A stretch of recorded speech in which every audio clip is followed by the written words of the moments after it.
E ho pensato fosse giusto fermarsi un minuto a fare un pensiero. Con sua figlia. Con mia figlia, sì. Famiglie con bambini, donne, uomini, ma anche giovani. È incessante il via vai di fronte al municipio di Vigonovo per portare un fiore o un biglietto a Giulia.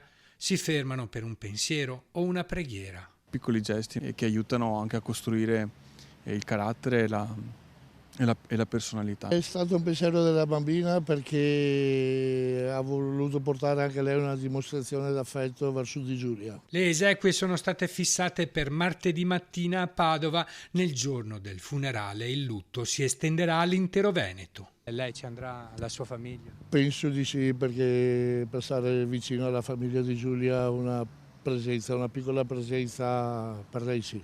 Martedì, se posso vado, perché coi turni che ho cercherò di essere presente, ecco. Molte persone non vi potranno partecipare per impegni di lavoro, anche se secondo le stime saranno presenti almeno 10.000 persone. Le dispiace non poter andare al funerale? Certamente, assolutamente.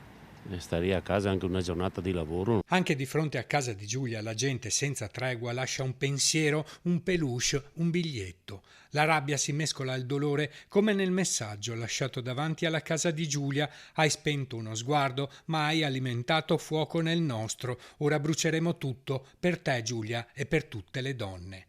Dai pensieri alle promesse. E dobbiamo lottare, dobbiamo fare rumore, perché non ci sia nemmeno un'altra Giulia, nemmeno un'altra donna morta per mano di un uomo